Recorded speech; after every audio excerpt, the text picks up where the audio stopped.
Amen, amen. Let's go into some of the stories on our portal, and I'm starting with ChannelOneNews.com. The one is a digit, ChannelOneNews.com. First story on the portal, NPP Salam Mustapha slams protesters for burning NPP flags at 37 Roundabout. More stories from the chat. Ghanaians must unite to fight Galamsey. That's Rocky Dawuni. Let's focus on completing Nkrumah's economic vision, not distort his legacy, Mahama. Election 2024, EC has no moral rights to disqualify candidates over errors. That's according to Rashid Tanko. Ballot position doesn't affect election outcomes. Track record does. NPP's Amwa Kubuedu said that yesterday. That's interesting because after all the numerology lessons we've had since Friday, it will be surprising that any political party would think that numbers don't play a role. Because after all, we have been told number 1 means you're literally the first. And number 8 means that it's a restart, reset kind of thing, right? Yeah, that's what they're going with. So, restart, reset. Charlie, so wait. And now we have been told it doesn't play any role. Yeah, it doesn't. That's according to NPP's Amwaku Boadu. Other stories here, bear with traffic disruptions in Accra. That's according to the police. You know, the demonstration that's happening. Election 2024, 8 is excellent. Don't break it. That's Bagbin. Bagbin to the NDC. Election 2024, Napo reconciles feuding factions in Fomena. AC Zenon CEO, I raised the alarm over illegal mining on our concession. I said that on Friday on you know, the AC Zenon. AC Zenon is the mining firm at the heart of the whole assumed controversies. So the youth accused them of mining illegally, and after mining, failure to reclaim the lands, and it led to like a standoff between the youth in the area who had seized some excavators belonging to them and other mining groups. And you went there. Yeah, it led to a whole back and forth. But if you have some more stories, if you don't, you want to do channel City News? Let me just go straight to the citynewsroom.com. The country's most credible online platform. Big story here says, we will deploy lawful measures to maintain order. And this is coming from the police as they warn the Democracy Hub protesters. Also here, 7 killed in tragic accident on Accra-Kumasi Highway at Nkrofo historic river Subo behind the Nkrumah Museum, devastated by Galamsey. Stop disrupting traffic and commuters. Police warns Democracy Hub protesters. Bernard Mona, PNC flag bearer, is in the news. He says his lawyers are fighting to get him on the ballot paper. Can you imagine yesterday? He said that among the accusations leveled against the EC by Bernard Mona, he said the EC chair, Jean Mensah, also failed to pronounce his name appropriately. And I'm like, Bernard Mona. Of all the things that's going on right now, that's what's important because to him. The EC came out to clearly state why they didn't make the list right. And among the reasons the EC gave, she said the PNC failed to provide the necessary signatures to required, so there were discrepancies in the signatures they presented to the EC. They gave them time to go change and make the necessary correction, and they came back with the same problem. And he's now challenging the EC, and on the big issue, he's like, well, the lady, that's the EC chair. She was even struggling to mention my name. And I'm like, oh, yes. Maybe it's just a slip of tongue, Bernard. I don't know. So, Bernard Mona says his lawyers are fighting to get him on the ballot paper. Election 2024, Ghanaians will vote for NDC regardless of our position. Had a similar story in there. And Mahama has spoken on his ballot position for the election in December. He says, we are excited we picked number 8. I wonder which number he wouldn't have wanted to pick. Whichever number, I'm sure he would have still been excited about it. Are you sure? I feel like some numbers more, they don't even inspire confidence. I don't know. Dude, be mindful. Yeah, because to be fair, if you are 13 on the list, right, and you go and pick maybe number 11. Or you go pick number 3.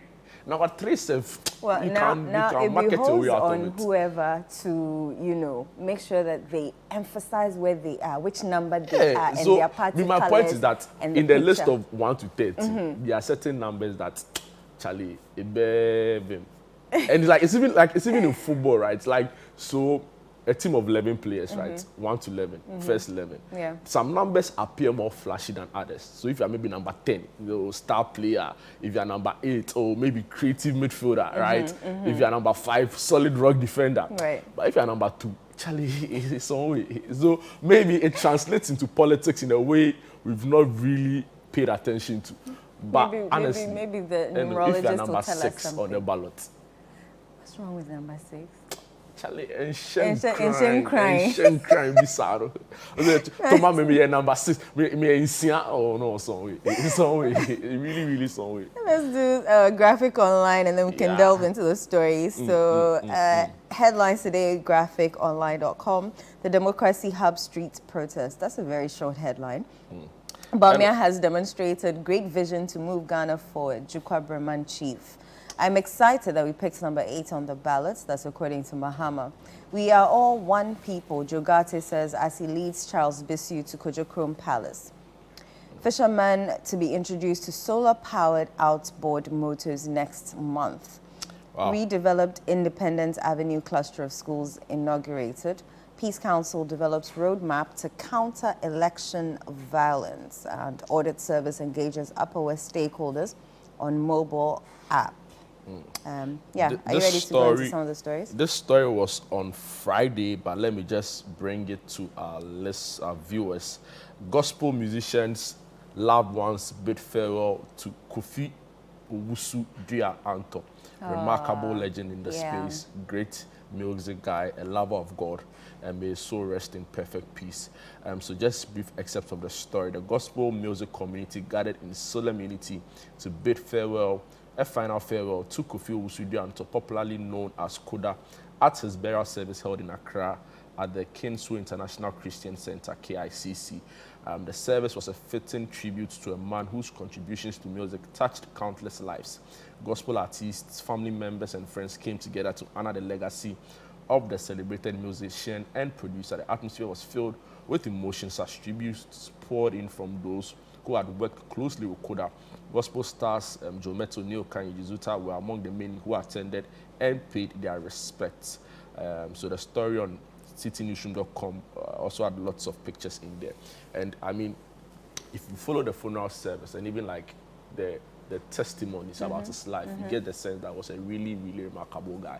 Not your really flashy gospel artist who's always in the news, always out there, but the creme de la creme in the gospel music industry talk about his work and his contributions to the space. Right. And for me, we saw a celebration really of his life. Watching Bernard and Reverend Mauli lead the coverage of it on ChannelOne TV, you watch the testimonies people had to say about him, right?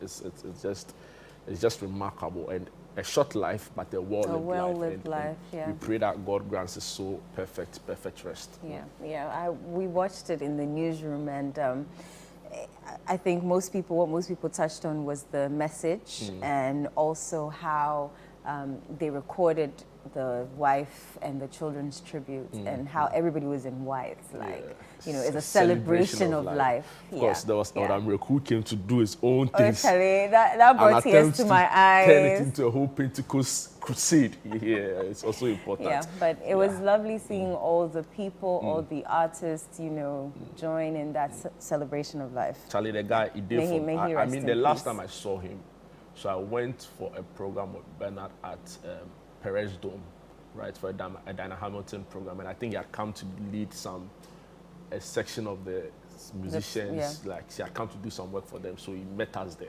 Charlie, he was a lovely guy. He didn't know me, but he would make it feel like he's known you the whole period, right? And we just find out your name, then he start a conversation and all of that. So, yeah, we could say a lot about him, but just may his soul rest in perfect peace. And we wish the family God's strength, really. Yeah, in these difficult times. Yeah. Other stories, ChannelOne TV, NPP Salam Mustapha slams protesters for burning NPP flags at 37 Roundabout. A bit of the story reads, why are you laughing? No, Let me read about before you bring your thoughts. The National Youth Organizer of the New Patriotic Party, Salam Mustapha, has expressed strong displeasure over the actions of Democracy Hub protesters who reportedly destroyed NPP paraphernalia at the 37 Roundabout in Accra. The protesters allegedly cleared and set fire to items belonging to the NPP as part of a symbolic protest against the governing party. In response, Salam Mustapha took to social media to voice his frustration, accusing the protesters of unnecessary provocation and the destruction of party property. He also criticized the lack of police intervention during the incident and expressed concerns over what he perceived as biased media coverage of the event. While acknowledging that the NPP supports the right to peaceful demonstration, Mustapha stated that the destruction of party property was unacceptable and would not be tolerated. He further called on NPP supporters to gather at the 37 Roundabout the following day to protect party property and prevent any future acts of vandalism. What did you want to say? A lot, right? First off, the approach by the demonstrators to destroy property belonging to both political parties, but quite significantly the NPP. Was irresponsible. There was no need for it, right? You can demonstrate in a responsible manner without resorting to any form of vandalism or violence. So we need to condemn that. The threats by the NPP in retaliation to me, for me, also is a non-starter. It's also a recipe for chaos, right? Because now he's calling people to also go and mass up there. What is going to happen when they go and mass up over there? So the political temperature, we've said it's already high. You see, my boss, our boss, Godfred Akotobafo, he used to say this thing on the City Breakfast Show, that the efficacy of a protest, right, is not necessarily in the numbers or how chaotic it may look. Of course, people are quick to point out to Kenya, they were threatening state installations, they were threatening democracy installations and all of that. This is quite different, right? Yeah. People always quickly want to lump the two together, but there are two different scenarios. And the point is that how strong or relevant a protest is, it's not necessarily about how loud you are or how violent you are or even the numbers that turn up. One person can cause chaos. Exactly, not necessarily cause chaos. One person can even protest and protest in a responsible way as to get something done or get to an end of it. The guy who led the campaign to go get the UGMC open, he literally just stood there in front of the First Lady and held a placard up. In fact, there have been people, the pensioner bondholders, they just go and sit down. They go and sit there quietly. A friend of mine says, they literally take a chair, they take a chair and they go and sit there. It's an opportunity for Ghanaians to party. So, because there's always music in the background. Yesterday they went live actually trying to discredit what the police were saying, that they were violent. They were playing soccer on the streets and all of that. And I had a good laugh. I mean, if you start destroying and you start burning, of course. For me, it doesn't connote a responsible way of going about a protest. But yeah, there's a lot of angst in the system, which still doesn't justify some of the actions we saw. So we want to urge the demonstrators. They have every right to be out there. I think the issues they are protesting about are legit, they are valid. They are issues every Ghanaian should be concerned of, right? Illegal mining, we've said, its ravaging effects will be the end of us all. It's an existential threat, right? So we support their decision to go out and protest government's response to illegal mining. What we are not too sure of and what we don't condone is instances of violence, right? And the destruction of public property and private property. That we can't. I remember the police warning them that if they do destroy anything, they'll be liable for it. Yeah, of course, the Public Order Act, right? Section 491. It states it clear the responsibility of a protester. Right? You have to ensure that you're following. Do not go about the destruction of public property. When you do that, you're held liable. So, yeah, we've seen that. I'm not sure what the official stance of the NPP as a party is. It's whether to take them to court to get them to pay the damages. I don't know. The NPP as a party hasn't said anything. It's only Salam Mustapha who has come out and is inciting the NPP youth base also against these demonstrators. And that we also have to condone, because they were bare threats. If you see the post they made on social media, they were bare threats. Like they should mass up today. Yeah, like face off. We don't want that. Especially some 78 days to an election. It worsens the temperature that we are trying to already cool down. So Salam loves City, right? He listens to the show. I'm sure he's watching. I'm sure he's watching. They should just calm down. You know and what let to the police trust the police to do their job. I have so much confidence in Dr. Ekufu, George Ekufu Dampare, and I'm sure he has this under control. He knows what to do to get things done properly. So demonstrators, NPP, police, all stakeholders in this, we really want to urge a little more restraint, right, and a calm approach in dealing with the issues. They have 2 more days there, I believe. They're protesting till Monday. Yeah, so they are going on today as well, and the police are warning them that, let me just bring viewers the story of the police warning the protesters to desist from disrupting traffic and destroying property. So the Ghana Police Service has raised concerns over attempts by the Democracy Hub demonstrators to disrupt the flow of traffic and create obstacles for commuters and other road users. In a statement, the police urged the demonstrators to refrain from such actions, calling them uncivil, unpatriotic, and un-Ghanaian, as depicted in images and videos circulating online. They called on protesters to allow the public to go about their daily activities without interference or hindrance. To manage the situation, the Ghana Police Service has deployed additional officers across the city to ensure the smooth movement of traffic and maintain security, law, and order. The police assure the public that they are fully committed to upholding peace and safety while respecting the right to peaceful demonstration.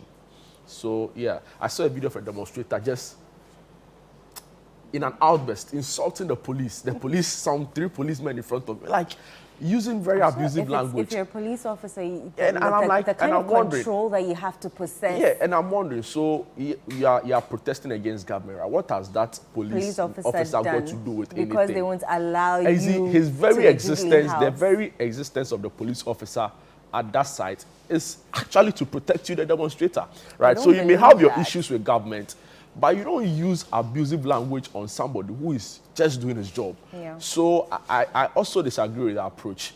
I agree with the intent, the reason why they are out there, but the approach should also be proper, right? So, see, we support their decision to go out, but we're always saying that let's do it in a responsible manner, right? And the police are also saying that we should bear with them the traffic. So around the 37 enclave, Jubilee House enclave, if there are alternative routes, if you need to use that route, find alternative routes because it's chaotic. You don't even want to pass there in the first place. So they're asking us to bear with them in the traffic situation. Any other stories? Yes, so still on the citynewsroom.com. Wow, it's interesting. Talking about City Newsroom, the NDC have joined calls for Ghanaians to resist attempts by the EC to not come up with the forensic audit. But let me just, because we talked a little more about the numbers, let me just bring viewers the NDC position on the number 8. So I'm excited we picked number 8, and that's coming in from John Dramani Mahama. The flag bearer of the National Democratic Congress, the NDC, John Dramani Mahama, has expressed enthusiasm following the party's placement in the 8th position on the 2024 presidential election ballot. This follows the Electoral Commission's balloting exercise held on September 20th, 2023. In a Facebook post, Mahama shared his positive outlook on the 8th number, describing it as a symbol of hope and change for the NDC as the nation heads to the polls on December 7. I'm excited that we picked number 8 on the ballot for the upcoming presidential elections. Let's make this number the number of hope and change on December 7. Meanwhile, Speaker Alban Bagben has also endorsed the number. He took to social media to say, 8 is excellence, don't break it, choose it. His comments appeared to signal strong support for the party and its positioning ahead of the election. So maybe just let me go through it, the numbers again. 1, Dr. Mahmoud Baumia. 2, GCPP's Daniel Augustus Lati. 3, Ekia Donko of the Ghana Freedom Party. Gums Christian. Kwabna Andrews is number 4. Kofi Akpalu number 5. Number 6, Mohammed Frimpong of the NDP. Nana Kunedo Ajiman Rawlins's party. Nana Akosia Frimpong number 7, that's the CPP. Then the NDC comes in with number 8 on the ballot. Hassan Ayariga number 9. Then the independent candidates follows Kofi Cranton 10, George Chumberema 11, Nana Kwame Bediako-Cheda 12, and Alan Kojo Tremantin 13. But do you believe the numbers have a role to play in our elections? I honestly don't. I honestly don't believe you don't the feel numbers. Like if you are number one, you have like some added advantage? No. I think if you address voters on your policies and then you show them where your ballot is in the color and your picture, I think you're done. But I honestly don't think the numbers play a role unless there's something that I haven't read or I don't know. For a SEO campaign, and it seems to have worked. Well, they use that Lumber song, I even believe, right? Yes. Asieho no more. Actually, so there are people actually. You think that where your position is, will affect you or people not? People believe in all kinds of superstitions, right? Well, so there are people who believe in numerology. Yeah. So you get people even naming their children after numbers and all of that. So I don't know to what extent it has an influence in the Ghanaian voting patterns. Yeah, in the voting patterns, right? But for some people, it sure does. So I really don't know. I don't know. I don't and think you see already the analysis is coming out. So they are saying anytime a candidate was number one, the person didn't win, so they cite Nanado in 2008. And all of that, right? So I don't know. There will always be. So you say there's no correlation whatsoever. I don't think there's any correlation. You don't even think it makes it easier for the party faithfuls to, and the not too literate populists. Well, yes. So that's why I'm saying for the not too literate people, you have to emphasize your position on the ballot paper. So then it plays a role. So then you have to change your position. Maybe we should. How will you change? Maybe we should ask our viewers. Your position. How will you change your position? I'm indifferent as to what the ballot position really does in an election. I think maybe we should find out and come and tell our listeners. Or maybe they can share their opinion on it. Yeah, if they have. Yeah, share your opinion on that. Guys, see, if you are watching right now, the big question really is not necessarily the big question, but I just want to find out from you. What do you make of this whole spin being put on the numbers on the ballot? Do you think they play a role in the election, or you think, Charlie, just communicate your policies and you'll be fine? We just want to find out from you. 0204 447 032. So send a message, tell us what you think about the numbers and the balloting, and as to whether they play a role in the whole election process. I know things it does, but it doesn't. Some way your position, you have to come back and clarify. Oh, it doesn't. It doesn't. It doesn't. It doesn't. I just think you need to communicate your policies and then make sure that you emphasize which number you are on. But before we go, City FM Channel 1 TV crowned tourism-oriented media of the year. Charlie, we deserve an applause. Charlie, I need my bell. Oh, you and your bell. I need my bell. It was held in the Ashanti region, and there's a picture of Hafiz and our admin in the Ashanti region here taking the award on our behalf. Ashanti Regional Tourism Awards, Tourism-Oriented Media 2024. Yeah, and let's be honest. And we deserve it. Yeah. All the effort we put into Heritage Month, kudos to Firma, management, amazing stuff. It's incredible. Amazing you can't do Heritage Caravan. It's the single. People have already started calling me. Of course. When are we announcing Heritage Caravan? The Heritage Caravan is the single most influential and most important event, really, that sells Ghana in a way no other government product comes close. That's true. Yeah, see, somebody will say beyond the return or year of return, it was big, right? But consider the kind of resources at government's disposal. Yeah. And how often have we even done it? And how long has the Heritage Caravan been running for? So if you look at the value, it's people travel from outside, come and an uncle of mine is prepping to come. It sells Ghana in a way. It sells Ghana in a way no other product or government initiative has been able to do. So well deserved. Congratulations to us all. Congratulations to us indeed. And remind them of the question. The question is important for you. So we're asking you whether the position on the ballot sheet, the positioning of the political parties on a ballot sheet is necessary, will affect them, will not affect them. Send us your messages, 0204 447 033. But right now, you know, it's a Sunday and we're going to church with Stanley Mate. He's taking us to church with some soulful music.